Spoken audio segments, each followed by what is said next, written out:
My brothers, the Cowboys just came through. The Cowboys just came through.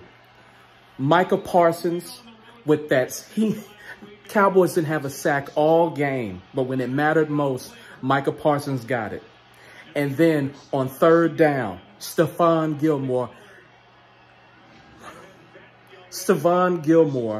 secures the game-winning pick. Stephon Gilmore, the guy that we traded for earlier this year in the offseason, he comes in clutch. My brothers, this game shouldn't have been as close as it was.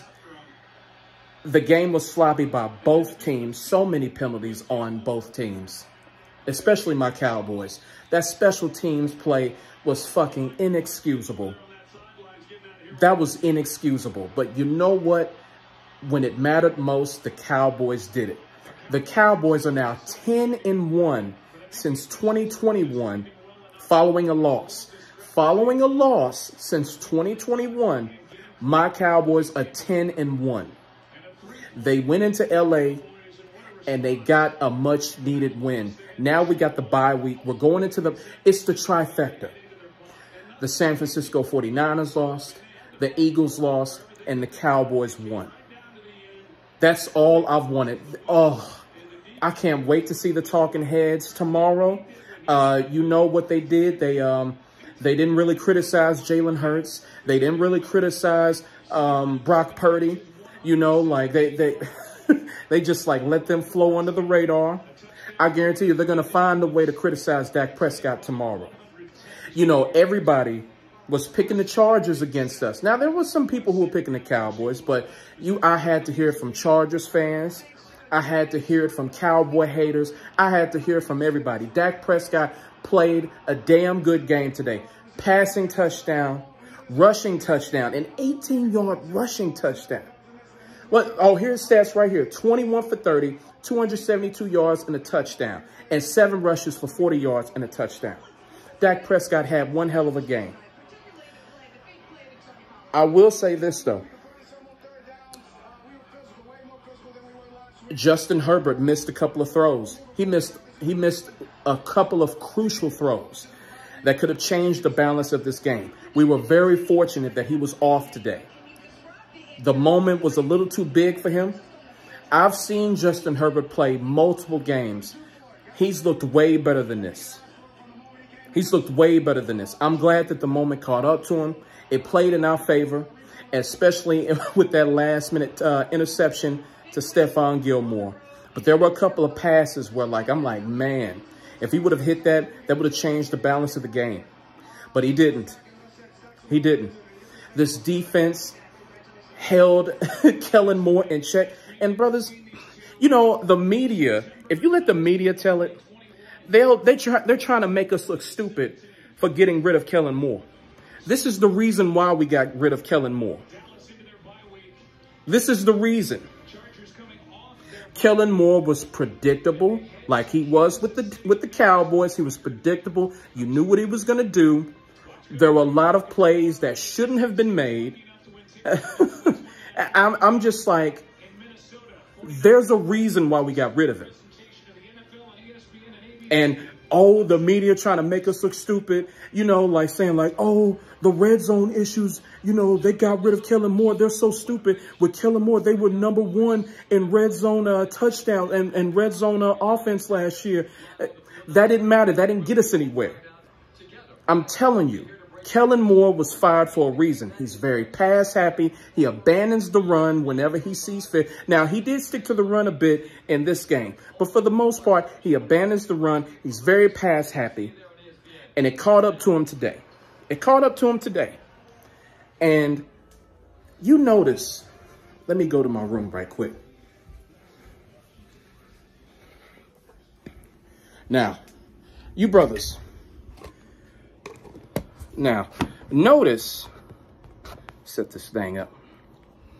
Notice the Philadelphia Eagles are with their first-year coordinator. They're having some growing pains with their first-year coordinator. Okay, every fucking pundit, LaShawn McCoy, Dan Orlovsky, Chris Canty, all of them, Stephen A. Smith, they're all giving Philadelphia a pass. They're giving Jalen Hurts a pass because they're like, oh, it's a first-year coordinator. They just got to gel. They just got to learn the system a little bit more, and they'll get going. And they always criticize the Cowboys and Dak Prescott. And this is a first-year offense. This is the first year that Mike McCarthy is calling plays. This is a totally different offense from Kellen Moore. Why isn't Dak Prescott given that same patience? Why isn't he given the BOTD, the benefit of the doubt? Why? I'm telling you, it's nuts. It's nuts. You can see this in real time. They give Brock Purdy, if I'm telling you, because a lot of Niner fans are out here caping for him, for Brock Purdy. They're out here caping for him after that terrible game.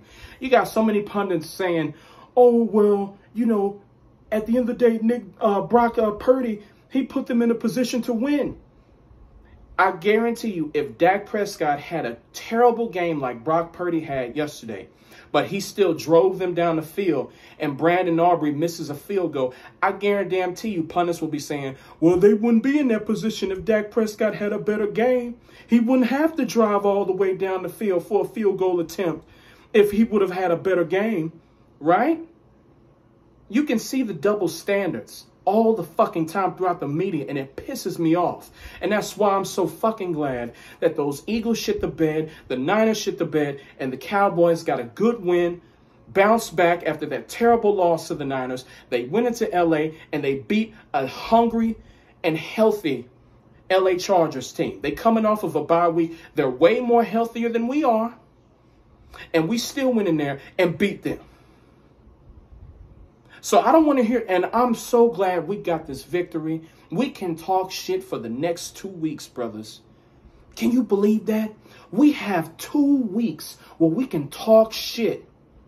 It's the bye week, baby. Much needed bye week. Much needed. We can get our guys healthy. And then we got the LA Rams here in Arlington 2 weeks from now, October 29th. The bye week is here. 2 fucking weeks of talking shit. And then you got the Eagles. They're playing the Dolphins in Philadelphia Sunday night. Guess who's going to be watching that game? And then you got the 49ers who are banged up. CMC, I don't know why they're not saying anything on his oblique injury, on his rib injury. Why aren't they saying anything? I guarantee you it's more serious. It's way more serious than they're letting on right now. They don't want people to know. Well, because, you know, Kyle Shanahan ran him into the fucking ground and everybody saw this fucking coming. You just forgot about all the other weapons you have in the backfield, just relying on CMC, running him into the ground, wearing him out. And it's not even week 7 yet. They got to go into Minnesota next week. Now, Minnesota, they can be powder puffs at times, but the 49ers aren't going to be at full strength. They're playing in Minnesota. Minnesota still has a pulse. I wouldn't be surprised if they pull up an upset in Minnesota next Monday night. San Francisco in Minnesota next Monday night. We all had to deal with bullshit this week, brothers. We all had to deal with it. And then yesterday and today, we had to deal with it again. They spit in our faces. They shit on Dak Prescott, who had one hell of a game today. And they just giving all these quarterbacks a pass. All of them. All of them. And brothers, have you noticed how everything has changed about the Jets? When we destroyed the Jets 30-10, everybody was like, oh, it's the Jets without Aaron Rodgers. You're going against Zach Wilson. The Jets should have beaten the goddamn Chiefs, and they beat the Eagles yesterday. And now teams are saying, oh, the Jets are a good team. The Jets are this. The Jets are that. Jets is, you know, they making all these fucking excuses for Jalen Hurts and the Philadelphia Eagles. But when we beat them, they were just a bad team. Brothers, the double standard never fucking stops with us. It's us against the world. And I understand we had a terrible game last Sunday. That was the 49ers showed destructive power against us last Sunday. But it looks like they put everything they had into beating us. And they didn't want to let on. But that game meant a lot. Now, it meant a lot to us Cowboys and Cowboy fans. But that game meant a lot to the fucking 49ers. They know it. That's why George Kittle wore that bullshit-ass shirt. They put everything they had into that game. And then they went into Cleveland, shit the fucking bed. And excuses are still made for them. Wet balls. Okay, when Dak Prescott was throwing wet balls in New York, the first game of the season against the Giants, y'all weren't saying that shit. Oh, they're coming off an emotional win and they have to travel to Cleveland and stuff like that. They making all these motherfucking excuses, knowing we don't get any of that fucking shit in the media. None of it. And then you have so many pundits picking against us. Oh, the Cowboys are reeling. The Cowboys are soft. The Cowboys are mentally weak. Dak Prescott can't do anything right. And then look what happened today. We spot the goddamn Los Angeles Chargers 7 points off of that bullshit-ass special teams play on the muff punt. This game was extremely sloppy. And in my opinion, brothers, we should have won by a larger amount. If we would have cut down on the penalties and not spot them a fucking touchdown, we should have won bigger and better. But a win is a win. You won on the road against a decent team. The Chargers aren't great, but they are a decent team.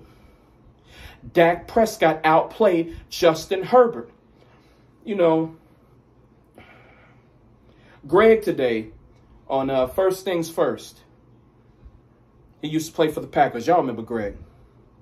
He said, you know what? I have to go with the Chargers because when it comes to the better, who has the better quarterback? And I believe the Chargers have the better quarterback, and that's why I'm rolling with them, with Justin Herbert. I almost punched my damn phone screen. Justin Herbert is good, and I do consider him top 10. But don't sit here and don't be saying shit like that. He's much better than Dak Prescott. In my opinion, it's one-on-one. They cancel each other out. I do think Justin Herbert is better, but not by much.